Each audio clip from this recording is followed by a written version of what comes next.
Hi, this is Peter Stanley. Welcome to my channel. Today I want to take a look at the BPA-free plastic fermentation lids from Jilimo. Okay, recently I purchased the stainless steel lid version of their fermentation kit, and they sent me an email later asking if I would try their BPA-free plastic version. So they sent those to me for free. I'm going to open these up and show you how they work. This is how they came from Amazon.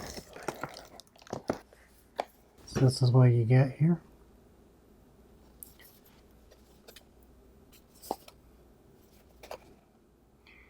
And this looks identical to the other one I got that had the stainless steel lids. So let's go ahead and open this up.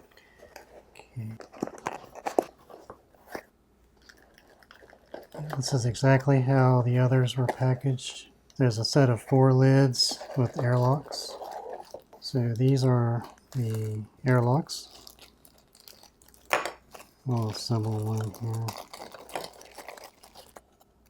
It's got the little centerpiece there. Of course, you clean all these before using them, but I just want to show you how they fit together.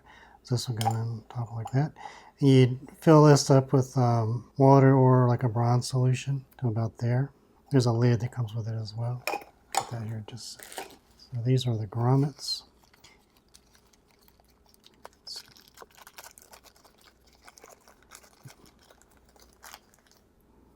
That's cool. This is a little different from the others that I got.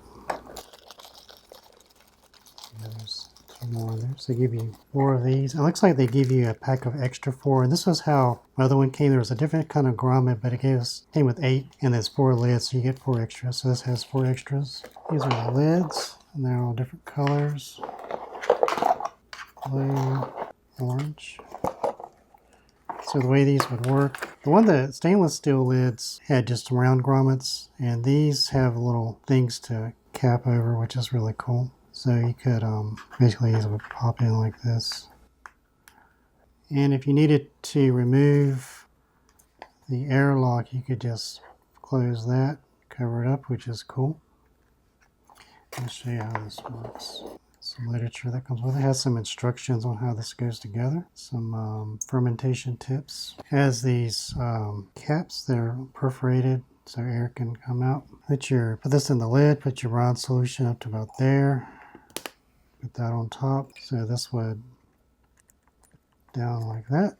And this would just screw into a regular wide mouth mason jar. So any wide mouth mason jar these lids will work with. Underneath the lids are these seals, which are removable. And the other stainless steel version has the exact same stuff, except for the grommets are a little different.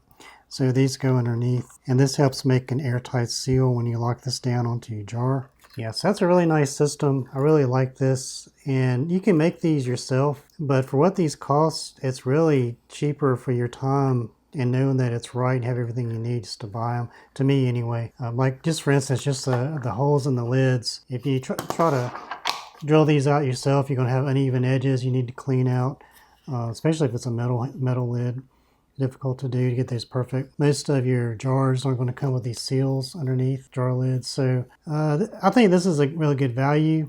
I thought so with the stainless steel, and the plastic ones look just as good, same quality. Grommets are a little different, and the only difference is really an improvement in that you can close the lid up if you need to. So yeah, so you could if this was removed, so remove the airlock, you could just close that up and keep anything from getting in there. So yeah, so this is really nice. Appreciate them sending me this to test out, and I'm going to get this set up on a new ferment batch and show you how these look. I'm not the most experienced with doing ferments. I'm still exploring this myself, but I want to refer my viewers to Chili Chump's channel. He's an expert at fermenting, all things fermenting, different methods, DIY solutions, recipes. I think it would be better to refer you to his channel than to show you my fermentation process. Here lately, he's been my go-to reference for fermenting, learning what ratios of what to use and different methods. And so I'll put a link to Chili Chump's channel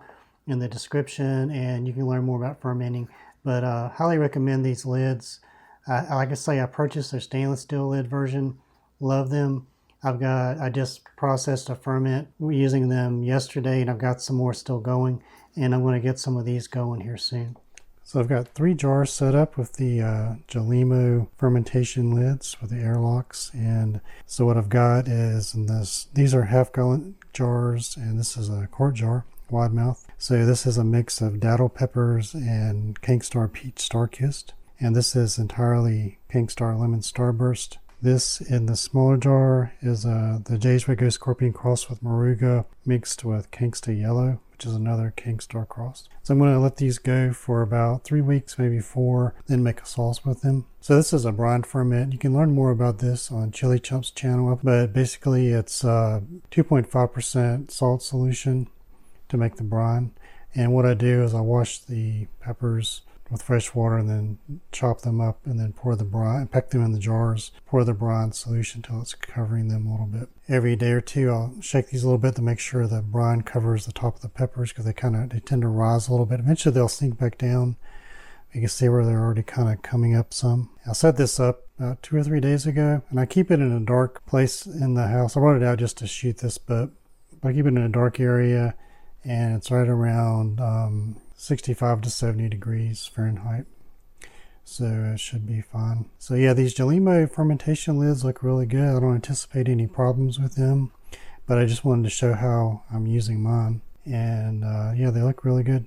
So thank you very much for watching. I hope you liked that. Please like, comment, and subscribe.